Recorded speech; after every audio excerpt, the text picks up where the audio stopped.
welcome back to EduPriva's channel. As always, I'm Miss Gihat and today we're going to learn about simple future tense. Jadi friends, hari ini kita akan membahas yang namanya simple future tense. Kita kan sudah membahas tentang yang past dan juga present. Sekarang kita akan membahas yang future. Terima kasih sekali kepada friends yang sudah merequest video ini. Without any further ado, let's just get to the video.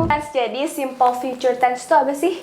Oke, simple artinya sederhana, future artinya masa depan. Jadi dapat disimpulkan bahwa simple future tense adalah tense yang menyatakan sebuah kejadian atau peristiwa yang akan terjadi di masa depan. Jadi belum terjadi atau masih berupa rencana, oke? Dapat diketahui juga saat kita menggunakan simple future tense pada kalimat, berarti kejadian itu belum terjadi atau akan terjadi di masa yang akan datang. Timeline atau time sinyal atau kata keterangan waktu untuk simple future tense dapat berupa tonight atau in a few days, in 2 days, next week, next year, dan lain-lainnya ya. Oke, coba kita lihat rumus atau syarat menggunakan simple future tense ini. Pertama friends, untuk yang kalimat positif kita menggunakan subjeknya, lalu will, dan juga verb yang pertama. Nah, untuk subjeknya itu tidak merubah will ya. Jadi semua subjek menggunakan will, maupun itu plural noun ataupun singular noun, oke? Subjek will itu artinya akan. Lalu diikuti dengan verb yang ke-1 atau present ya yang sekarang. Lalu diikuti dengan verb yang ke-1, oke? Verb yang ke-1 itu seperti wujud originalnya dari verb yang ke-1 itu seperti wujud original dari kata kerja tersebut. Seperti go, went, dan gone. Verb pertamanya adalah go, verb keduanya adalah went, dan verb ketiganya adalah gone.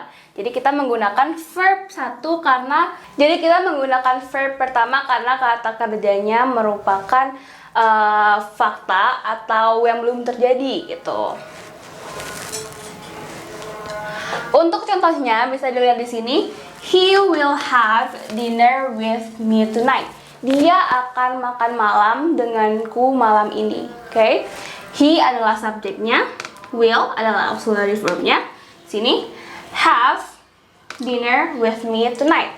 He will have dinner with me tonight. Atau misalnya kita mau bilang I will go to school tomorrow. Aku akan pergi ke sekolah besok. Oke, itu kan menggunakan will. Nah, tadi pada example I will go to school, go di sini adalah kata kerja yang menggunakan verb 1. Terus sifatnya verb yang pertama, sama juga di sini have. Di sini merupakan verb yang 1. Oke, bukan had tapi have. Oke. Nah, friends, bagaimana untuk negative sentence atau kalimat yang negatif? Nah, seperti halnya tenses yang lainnya. Pertama subjek diikuti dengan will atau akan, dan ditambahkan not untuk huruf negatifnya. Lalu sama saja menggunakan verb 1. Oke?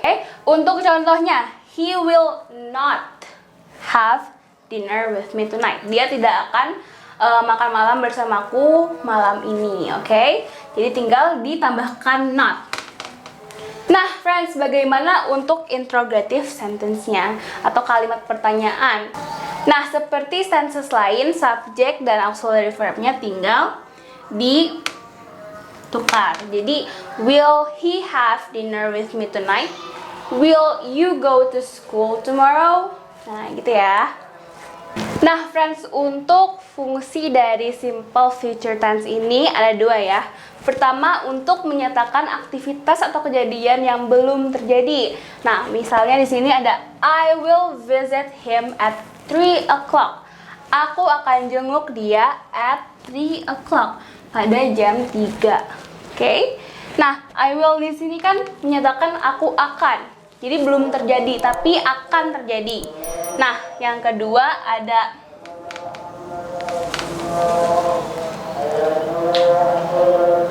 bentar, lagi noise. Lagi koma tembak.